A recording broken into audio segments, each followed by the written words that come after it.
The morning sun rose over New Haven like any other day. Children played in the streets while their parents tended to the vast wheat fields that stretched beyond the horizon. The colony had been peaceful for 23 years since the first settlers arrived. Nobody expected that this would be their last sunrise. Commander Jake Morrison sat in the defense station, drinking his morning coffee and reviewing routine patrol reports.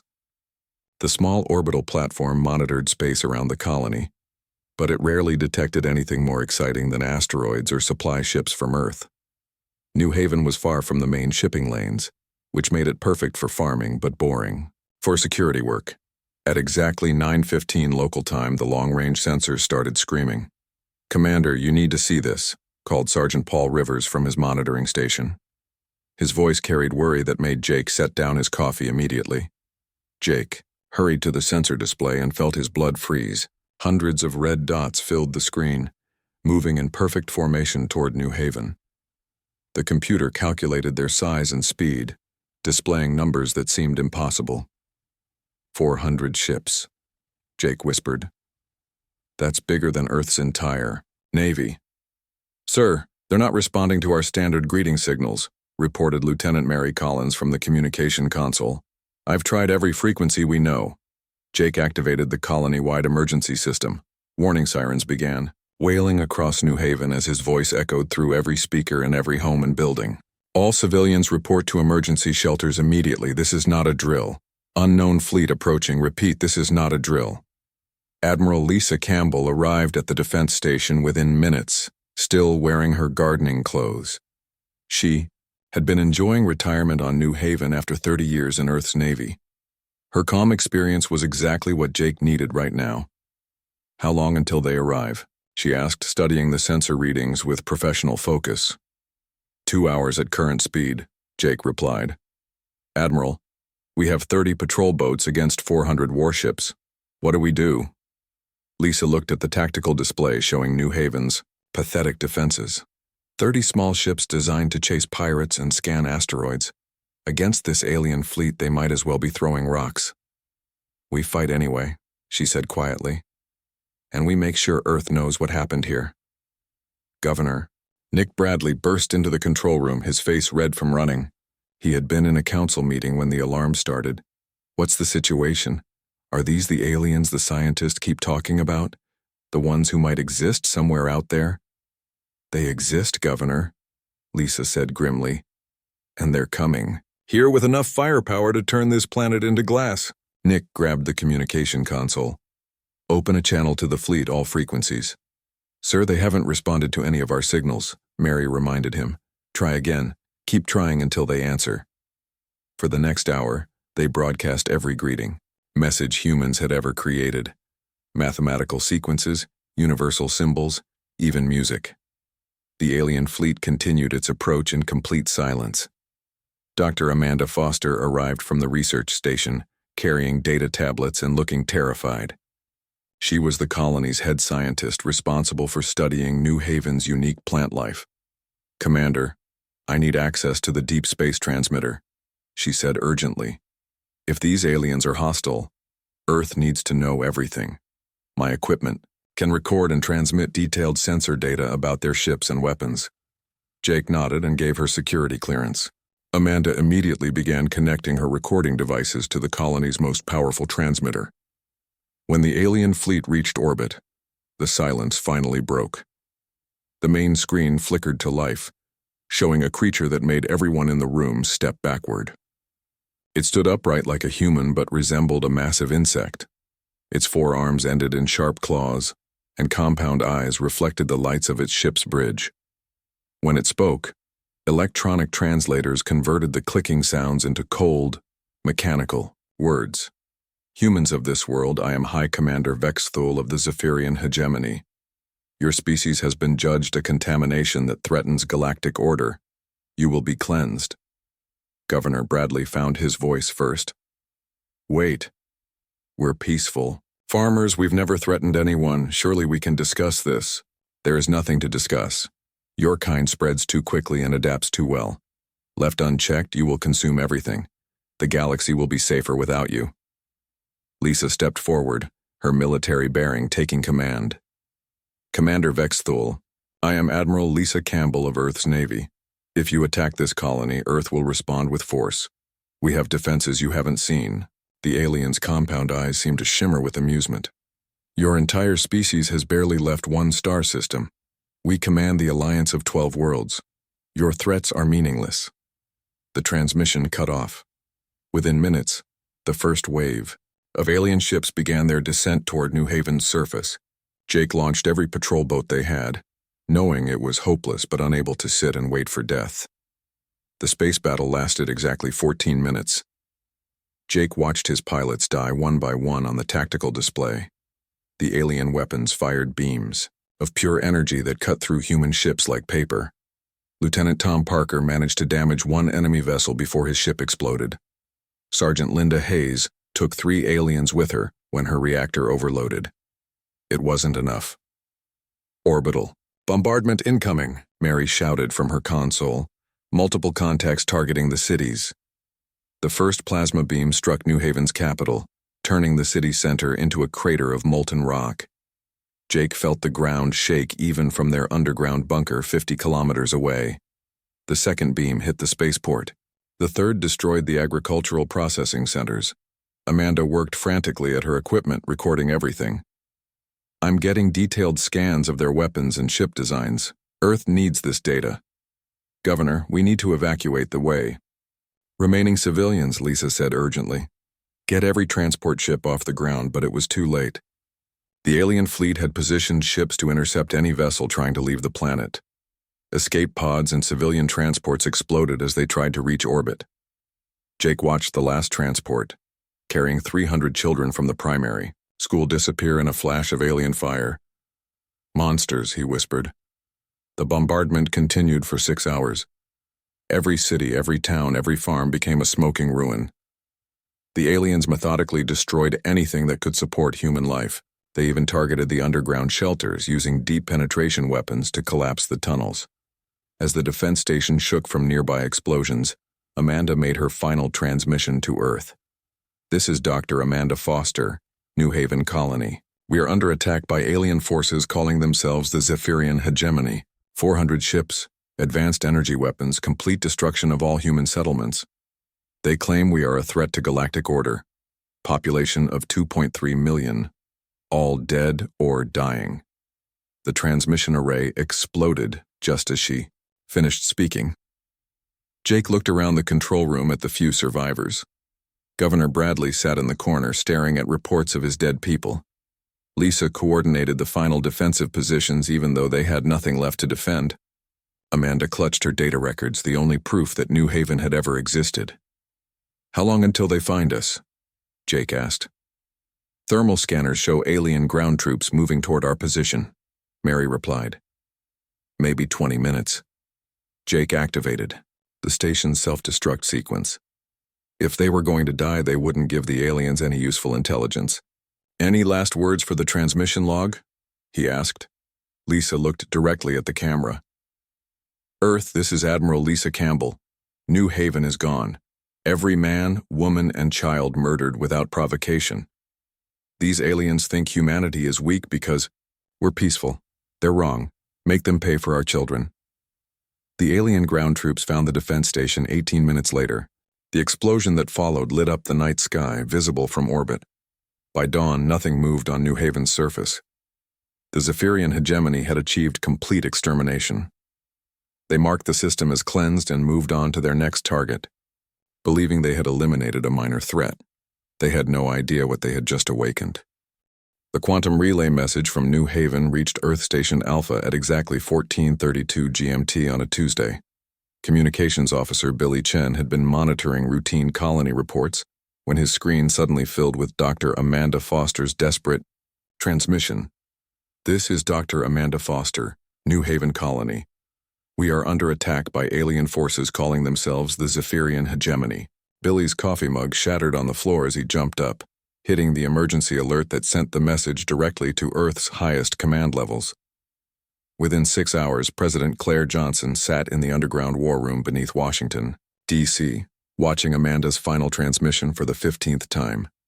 The footage was grainy, but clear enough to show alien ships raining fire on human cities, clear enough to show children running from plasma strikes, clear enough to show the end of 2.3 million innocent lives.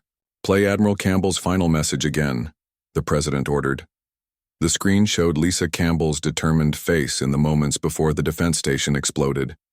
"Make them pay for our children." General Roy Patterson, head of Earth's Assault Mechanized Defense Corps, stood at attention beside the conference table. He was a tall man with gray hair and scars from the Mars colonial wars 20 years ago.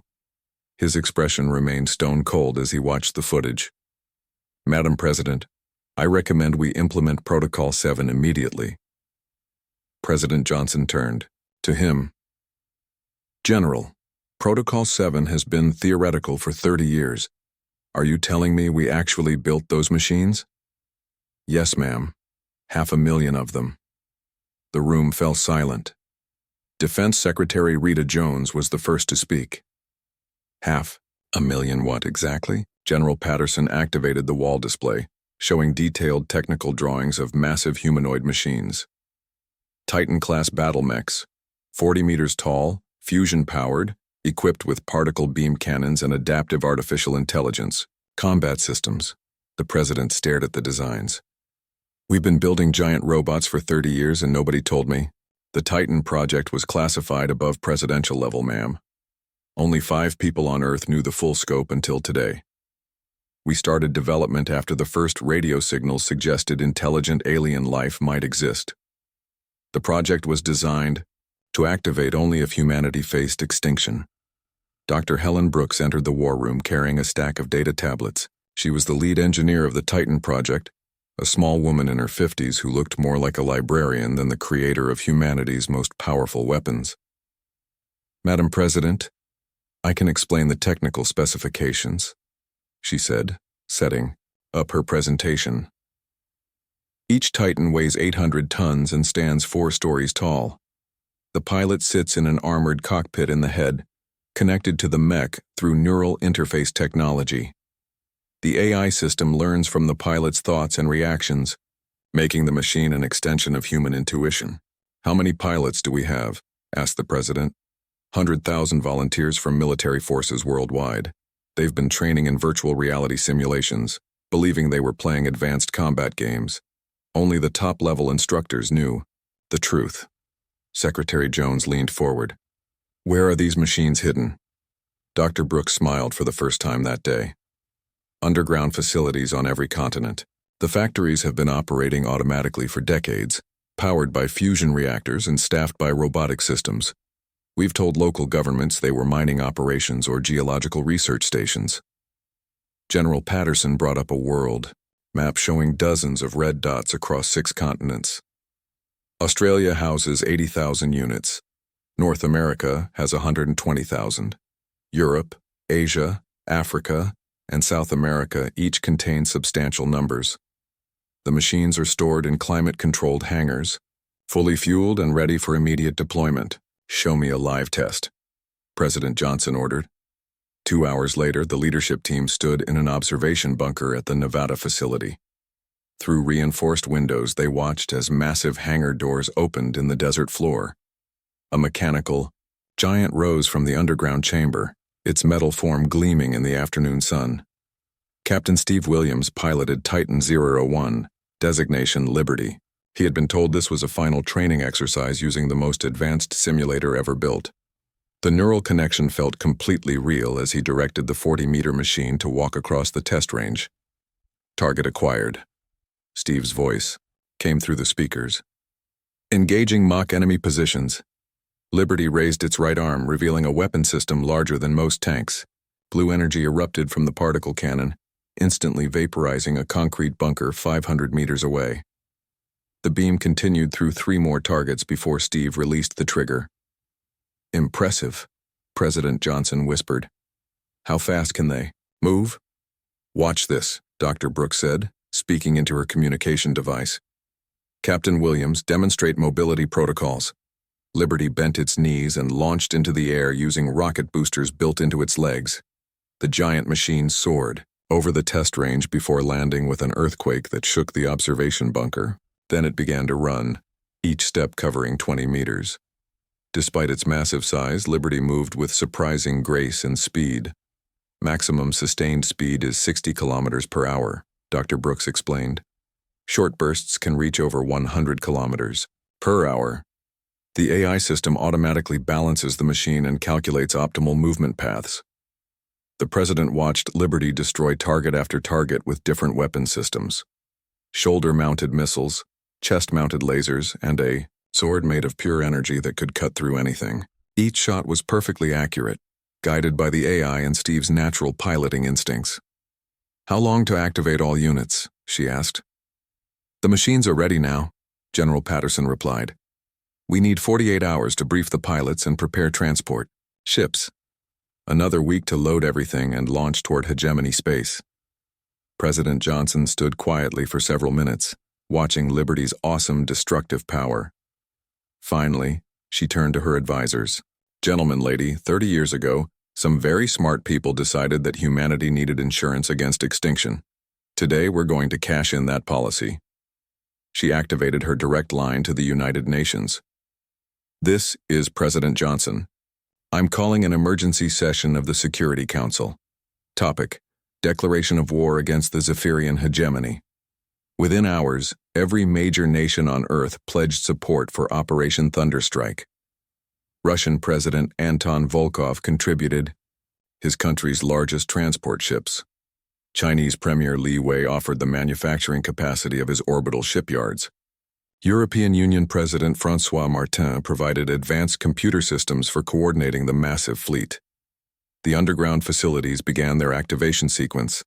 Hangar doors opened across 6 continents as 500,000 Titans powered up for the first time. Their optical sensors glowed blue in the darkness as AI systems ran through combat protocols. Captain Steve Williams sat in Liberty's cockpit, finally understanding that this was no simulation. The neural connection let him feel the machine's power as if it were his own body, magnified 1,000-fold. Around the world, 199,999 other pilots experienced the same awakening. Lieutenant Kelly Roberts activated her Titan in the Australian facility. The machine designated Justice responded to her thoughts instantly, raising its massive head and looking around the hangar. Kelly had been a fighter pilot before volunteering for the mysterious Advanced Combat Program. Now she commanded a weapon more powerful than an entire Air Force squadron. "This is for New Haven," she whispered, and Justice's AI systems recorded her words as a primary mission parameter. In underground factories, automated systems began producing transport ships capable of carrying the Titans across interstellar space. Each carrier could hold 1,000 mechs in specialized drop pods designed to punch through planetary defenses. The ships would launch the Titans directly into combat zones like mechanical meteors. Dr. Brooks worked around the clock to prepare final combat packages for each machine. Advanced sensor systems, upgraded weapons, and new AI routines specifically designed for fighting alien enemies. The Titans would learn and adapt during combat, becoming more effective with every battle. General Patterson coordinated with military leaders worldwide to select the most experienced pilots for command positions. These men and women would lead squadrons of Titans against enemies humanity had never faced before. President Johnson addressed the world on every television and radio frequency. "Fellow humans, 3 days ago, aliens destroyed our colony at New Haven. They murdered 2.3 million innocent people, including 400,000 children. They did this because they consider humanity a threat to their galactic order." She paused, letting the weight of those words sink in. They were right to fear us. Today, Earth launches the largest military operation in human history. We will not simply defend ourselves. We will make the Zephyrian hegemony understand that attacking humanity was the greatest mistake in galactic history. The broadcast showed footage of Titans being loaded into massive carrier ships in orbital shipyards. The mechanical giants looked like ancient gods of war, ready to bring divine judgment to those who had wronged humanity. To the aliens who destroyed New Haven, you wanted to see how dangerous humanity could become. You're about to find out. Admiral Tony Martinez stood on the bridge of the ESS Vengeance, watching Earth shrink in the rear display as humanity's war fleet moved toward the outer system. The massive dreadnought stretched 2 kilometers from bow to stern, bristling with enough weapons to level a continent. But the real power lay in the 500 carrier ships following behind him, each loaded with mechanical death. "Admiral, final systems check complete," reported Commander Nancy Bell from the navigation station. "All ships ready for hyperspace jump on your order." Tony nodded, studying the tactical display that showed the largest fleet in human history. Every ship had been completed in just 6 days, pulled together from orbital shipyards that had been secretly preparing for this moment for decades. The industrial capacity Earth had demonstrated amazed even him. "Status report from Titan Command," he ordered. Lieutenant Colonel Frank Moore appeared on the communication screen from the carrier ship ESS Thunder.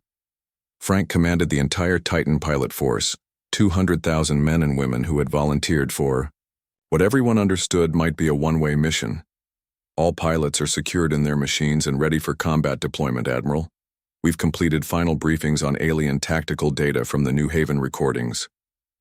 Tony had watched those recordings dozens of times. The alien ships used energy weapons that could slice through human armor like paper, but they seemed to rely on overwhelming firepower rather than maneuverability. Their ground forces appeared to be primarily infantry with light vehicles. None of the footage showed anything comparable to the Titans.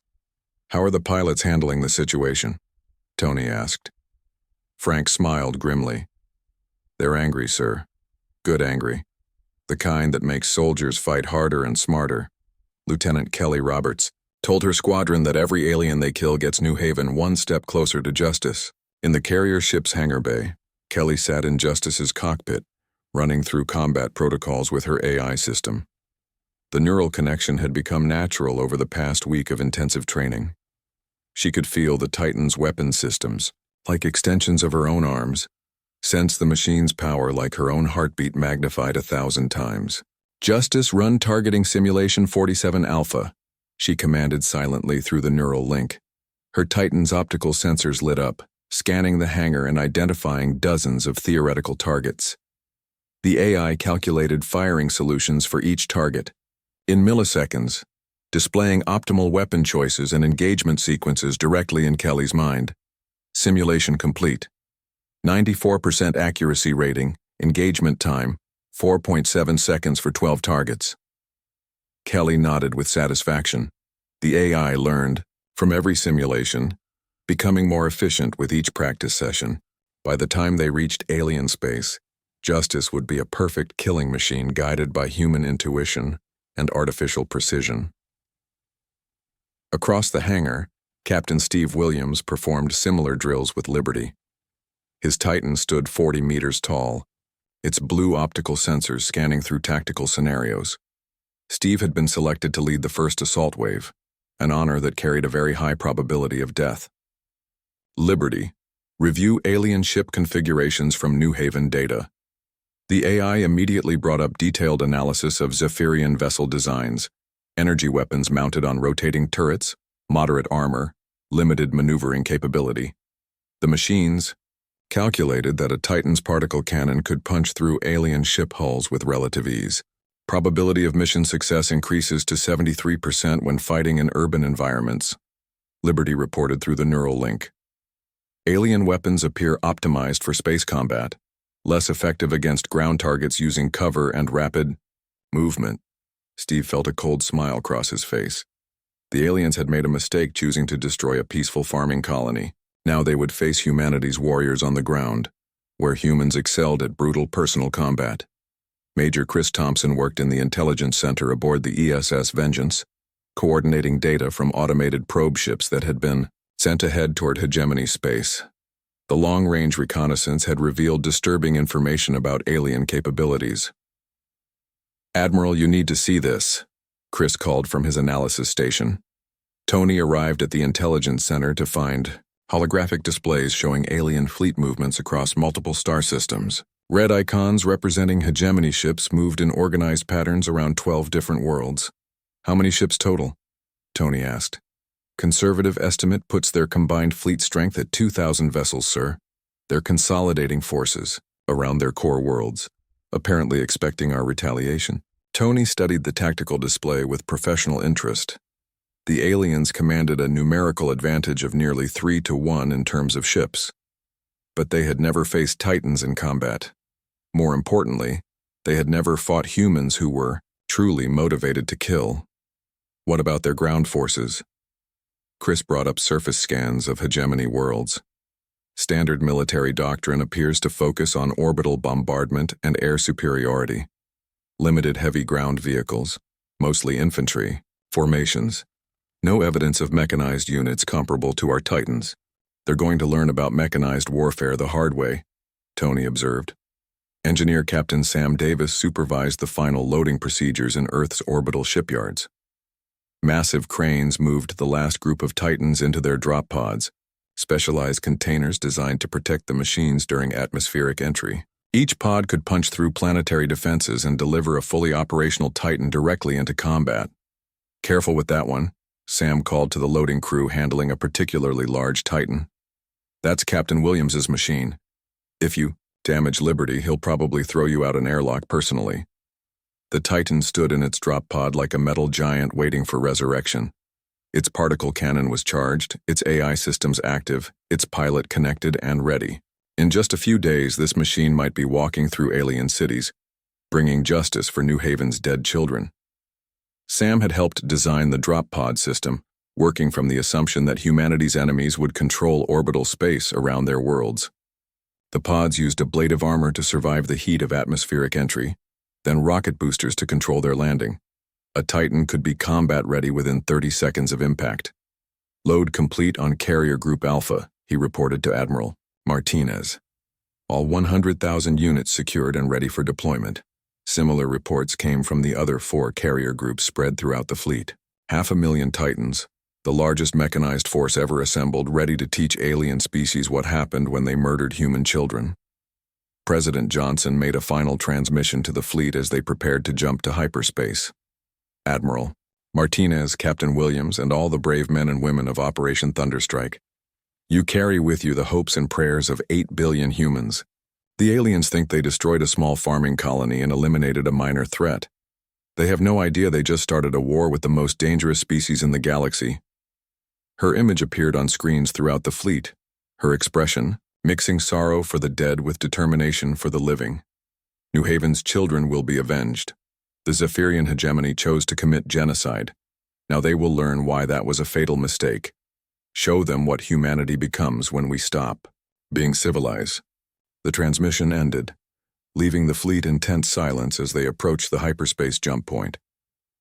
Tony stood on the bridge of the Vengeance, looking out at the carrier ships loaded with mechanical death. In his 30 years of military service, he had never commanded a force this powerful, or fought for a cause this personal. Every human in the fleet had seen the footage from New Haven. Every pilot knew they were carrying the hopes of their entire species. All ships report ready for hyperspace jump, Nancy announced. Tony looked around the bridge at his crew, men and women who had volunteered to travel across the galaxy to fight aliens they had never seen, for colonists they had never met, because some things could not be forgiven. Signal the fleet, he ordered. Jump to hyperspace. Target, Zephyrian Home System. Mission, total victory.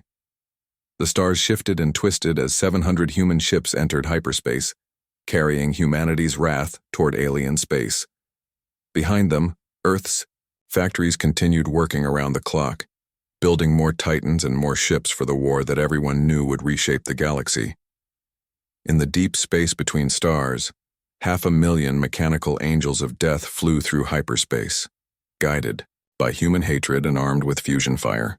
The Zephyrian hegemony had awakened something they could not understand and could not defeat. The age of human expansion was about to begin, written in alien blood and carved into their worlds by metal giants who remembered every murdered child from New Haven colony. The human fleet emerged from hyperspace at the edge of Zephyrian space like a mechanical storm.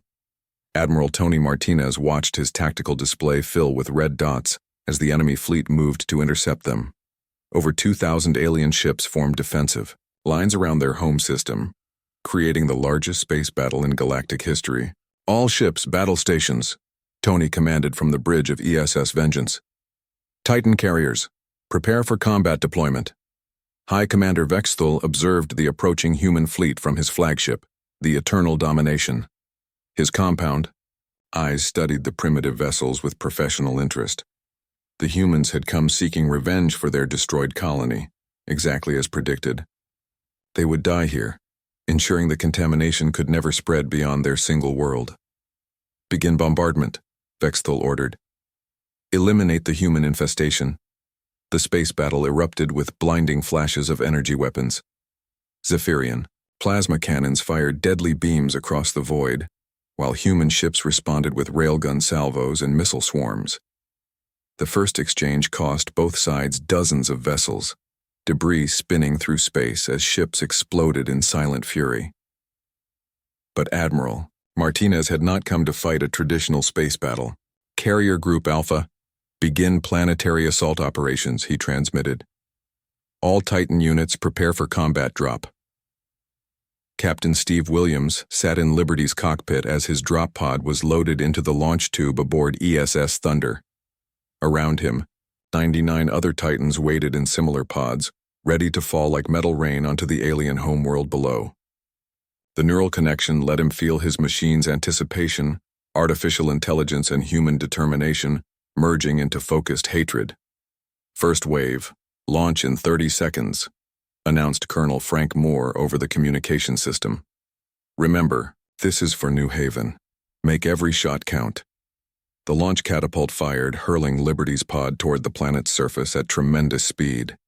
Steve felt the acceleration press him into his seat as the drop pod punched through the battle raging. In orbit, Zephyrian ships tried to intercept the falling pods, but there were too many targets moving too fast.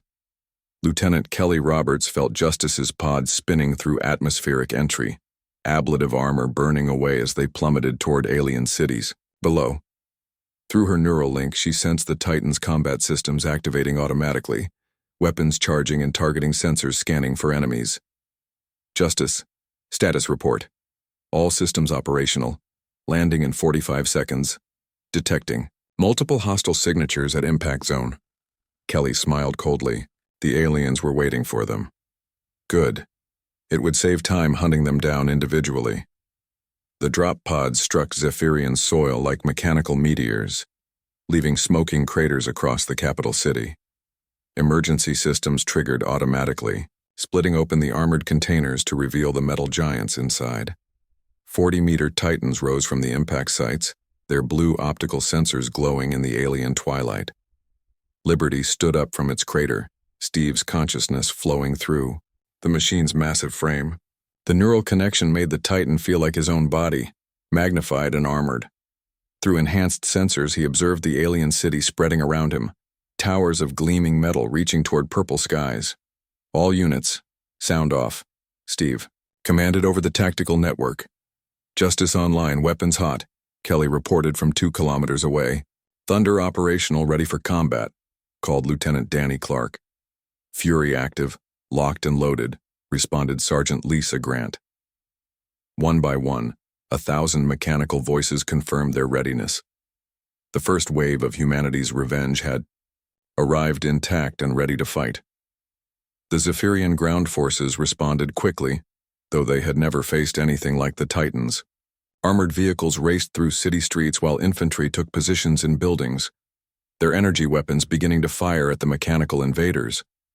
Alien beam weapons struck Liberty's armor and scattered harmlessly, the energy dissipating across defensive plating designed to withstand fusion explosions. Steve raised his Titan's right arm, revealing a particle cannon larger than most alien tanks.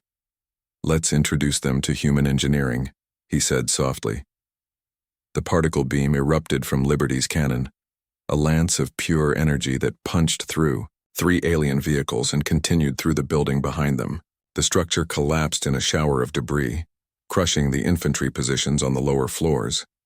Justice moved through the streets like an avenging angel, Kelly's piloting skills combining with artificial intelligence to create perfect mechanical death. Shoulder-mounted missiles locked onto alien aircraft, destroying them before they could coordinate attacks. The chest-mounted laser system swept across infantry formations, cutting down dozens of enemies with each pulse. "This is too easy," Kelly transmitted to Steve. "Their weapons barely scratch our armor." Don't get overconfident, Steve warned. Stay mobile and watch for heavy weapons. But the Zephyrian forces had no heavy weapons comparable to what they faced. Their military doctrine relied on orbital bombardment and air superiority, tactics that meant nothing against enemies who had already landed and could destroy aircraft with handheld weapons.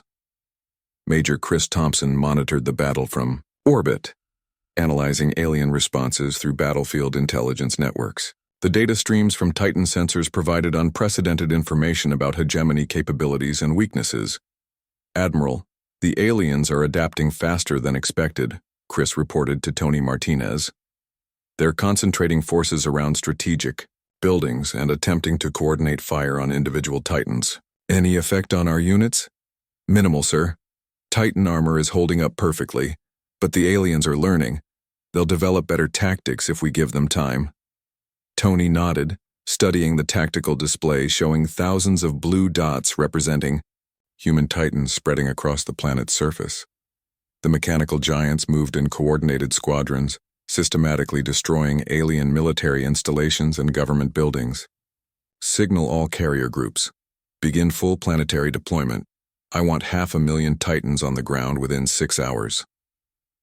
The second wave began immediately. Drop pods fell like steel rain across 12 different hegemony worlds as human forces spread their assault throughout alien space. Each world faced the same overwhelming attack, thousands of mechanical giants dropping from orbit to bring humanity's justice. On the Zephyrian capital world, Liberty led Alpha Squadron toward the primary military command center. The building rose 200 meters above the city, its armored walls protecting the nerve center of alien military operations. Steve could see defensive positions surrounding the structure, heavy weapons emplacements that might actually pose a threat to his Titans. Justice, Thunder, Fury, converge on the command center, he ordered. Coordinated assault pattern Delta. The 4 Titans approached from different angles, their AI systems automatically calculating optimal firing solutions. When they opened, fire simultaneously, the alien command center disappeared in a fusion fireball visible from orbit. High Commander Vexthul watched his military infrastructure crumble from his orbiting flagship. Reports flooded in from across hegemony space. Human mechanical warriors destroying everything they touched, immune to conventional weapons and unstoppable in ground combat. How many human machines have landed? He demanded. Current estimate exceeds 100,000 units across all worlds, reported his tactical officer. More drop pods are arriving continuously. Vexthul studied the battle reports with growing alarm. His species had conquered 12 worlds through superior technology and coordinated fleet actions. But these humans fought with a combination of advanced machinery and savage determination that overwhelmed traditional military doctrine. Signal all ground forces to fall back to secondary defensive positions, he ordered. Concentrate fire on individual enemy units. But the Titans were not fighting as individuals. Steve coordinated squadron movements across multiple cities, creating a mechanical symphony of destruction. When alien forces concentrated on one Titan, 2 others would flank them. When enemies tried to retreat, Titans using jump jets would leap over buildings to block their escape routes. Kelly piloted Justice through the alien capital's government district, her machine's massive feet crushing vehicles abandoned in the streets. The Titan's sensors detected movement in the buildings around her, alien civilians fleeing in terror from the mechanical giant. Justice, scan for military targets only, she commanded. Civilian casualties are not authorized. Acknowledged. Detecting 17 military personnel in building complex ahead. Justice raised its particle cannon and fired a precise beam that destroyed only the sections of the building containing enemy soldiers. The civilian areas remained untouched, showing that human vengeance could be both terrible and precise. Captain Sam Davis monitored Titan performance from the carrier ship ESS Storm, tracking damage reports and ammunition consumption. The battle had raged for 8 hours and his machine showed minimal wear despite constant combat. Remarkable, he muttered, reviewing the engineering data. Armor integrity holding at 97% across all units. AI learning systems are adapting to alien tactics faster than the aliens can adapt to us. 3 months after the first Titan dropped onto Zephyrian soil, the galaxy had learned to fear the sound of mechanical footsteps. 500,000 human war machines marched across 12 alien worlds, their metal feet crushing the foundations of an empire that had ruled for 1,000 years. High Commander Vexthul sat in his fortress city on the hegemony homeworld, watching reports of humanity's systematic destruction of his civilization. The primitive species he had dismissed as a minor contamination now controlled the orbital space around every major hegemony world. Their mechanical giants walked through his greatest cities like gods of metal and fire. "Open a communication channel. To the human fleet," he ordered his communications officer with defeat heavy in his voice. Admiral Tony Martinez received the alien transmission aboard ESS Vengeance as his fleet maintained blockade positions around the hegemony capital world. The insectoid alien who appeared on screen looked nothing like the confident conqueror who had ordered New Haven's destruction. "Human Admiral, I am High Commander Vexthul of the Zephyrian hegemony. I wish to discuss terms for ending this conflict." Tony studied the alien commander with cold professional interest. For 3 months, he had watched human titans methodically dismantle an interstellar empire. The time for negotiations had ended the moment alien plasma fell on human children. "Commander Vexthul, there are no terms to discuss. You declared war on humanity by murdering our colonists. Now you face the consequences of that decision." "Surely some agreement can be reached," Vexthul insisted, his compound eyes reflecting desperate hope. "My species recognizes human military superiority. We offer tribute, territorial concessions, anything to end this destruction." Captain Steve Williams, piloting Liberty through the alien capital's government district, heard the transmission through his Titan's communication system. He had been fighting continuously for 3 months, leading human forces deeper into enemy territory with each passing day. "Admiral, this is Captain Williams. Request permission to respond." Tony nodded, knowing that Steve had earned the right to speak for every Titan pilot who had avenged New Haven. Steve's voice echoed through the communication channel with mechanical precision, enhanced by his neural link to Liberty. "Commander Vexthul, this is the human who led the first assault on your capital. You burned our children because you thought we were dangerous. You were right." The alien commander's image trembled on the screen as explosions from the city below shook his fortress. "Your species made one critical error," Steve continued. "You assumed that peaceful farmers represented humanity's full capabilities. Now you face our warriors, and you finally understand what we become when our families are threatened." Lieutenant Kelly Roberts moved justice through the alien financial district, her Titan's massive form casting shadows over fleeing civilian populations. The machine's AI system had learned to distinguish between military and civilian targets with perfect accuracy, but Kelly felt no mercy for the species that had committed genocide against human children. "Justice, scan for the building complex that coordinates hegemony shipping," she commanded through the neural link. "Target identified. Structure contains logistics computers controlling supply lines to 17 star systems." Kelly raised her Titan's particle cannon and fired a precisely aimed beam that reduced the building to molten metal. Another piece of alien infrastructure eliminated, another step closer to total victory.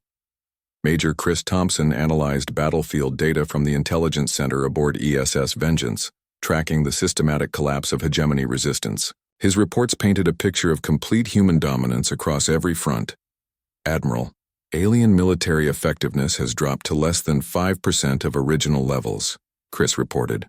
"Their remaining forces are retreating to fortified positions and avoiding direct engagement with our Titans." "Casualties on our side?" "Remarkably light, sir. We've lost 847 Titans over 3 months of continuous combat. Pilot survival rate is 89% even in destroyed units thanks to emergency ejection systems." Tony nodded with grim satisfaction. Less than 1% casualties while destroying an entire interstellar empire. The Titan project had exceeded even his most optimistic projections. Dr. Helen Brooks monitored Titan performance from her command ship, analyzing the learning algorithms that had made the machines increasingly effective with each battle. The AI systems had evolved beyond their original programming, developing tactics and strategies that surprised even their creator. Fascinating, she murmured, studying combat data from Liberty's recent engagements. The machines are now coordinating attacks across multiple star systems without human input. They've achieved true collective intelligence. Engineer Captain Sam Davis supervised the establishment of human military bases on conquered hegemony worlds. The logistics of occupying 12 star systems required unprecedented coordination, but Earth's industrial capacity had risen to meet every challenge. Titan maintenance facilities online on all primary worlds, he reported to Admiral Martinez. We can sustain combat operations indefinitely with current supply lines. The statement carried weight beyond its simple words. Humanity had not just conquered the hegemony, they had built the infrastructure to hold their conquests permanently. On the hegemony homeworld, Captain Steve Williams led Liberty Squadron toward the final objective, Vex Thul's fortress city. The massive structure had withstood orbital bombardment and conventional assault, but it had never faced 40-meter mechanical giants armed with fusion weapons. All units begin final assault, Steve commanded. Remember New Haven. 1,000 Titan voices responded in unison. Remember New Haven. The mechanical giants advanced across the alien capital like a metal tide. Their footsteps shook buildings. Their weapons turned defensive positions into craters. Their optical sensors glowed with blue fire in the gathering darkness. Vex Thul watched from his command center as human war machines surrounded his fortress. The creatures he had dismissed as primitive contamination now controlled his world, his empire, and his future. Their mechanical warriors moved with precision that exceeded his finest troops and firepower, that dwarfed his heaviest weapons. Final. Transmission to Admiral Martinez, he ordered desperately. Tony appeared on the alien commander's screen one last time, his expression showing no mercy for the being who had ordered New Haven's destruction. Admiral, my species surrenders unconditionally, Vex Thul said, his voice carrying the weight of absolute defeat. We acknowledge human dominance and accept whatever terms you impose. Tony looked at the alien who had murdered 2.3 million innocent humans and felt nothing but cold satisfaction. Commander Vex Thul, Admiral Lisa Campbell gave you our terms 3 months ago from New Haven's defense station. You will face Earth's judgment. The transmission ended as Liberty's particle cannon fired through the fortress wall, the energy beam passing just meters from Vex Thul's command center. The message was clear. Surrender would not save him from justice. Lieutenant Kelly Roberts piloted Justice through the fortress's outer defenses, her Titan's weapons systematically destroying guard towers and weapon emplacements. The AI system highlighted the building containing Vex Thul's command center, marking it for special attention. Target acquired, Justice reported through the neural link. High-priority enemy commander identified. Confirmed, Kelly replied. Prepare precision. Strike. The particle beam lanced out with perfect accuracy, punching through armored walls to reach the alien commander who had ordered humanity's first genocide. Vex Thul's compound eyes had just enough time to reflect surprise before the energy weapon reduced him and his command staff to atoms. With their leadership eliminated and their military forces shattered, the remaining hegemony worlds surrendered within hours. The war that had begun with the burning of New Haven ended with alien empires kneeling before human titans. President Claire Johnson addressed Earth's population from the White House as reports of total victory arrived from across the galaxy. My fellow humans, today marks the end of the Zephyrian War and the beginning of humanity's expansion into the galaxy. The aliens who murdered our children at New Haven have been defeated. Their empire now belongs to Earth. She paused, looking directly into the camera with the expression of a leader who had guided her species through its darkest hour. Let this be remembered throughout the galaxy. Humanity protects its own. We are peaceful by choice. But we are warriors by nature. Any species that threatens human lives will face the full might of Earth's military forces. The broadcast showed footage of Titans standing guard over conquered alien cities, their mechanical forms representing humanity's transformation from victims to galactic conquerors. Captain Steve Williams climbed out of Liberty's cockpit for the first time in 3 months, his legs unsteady after so long connected to the Titan's neural interface. Around him, other pilots emerged from their mechanical giants, men and women who had carried Earth's vengeance across the galaxy. "Mission accomplished," he said simply, looking up at his Titan's blue optical sensors. "New Haven has been avenged." The machine's AI system recorded his words as the final entry in its combat log. "Mission complete. Justice delivered. New Haven remembered."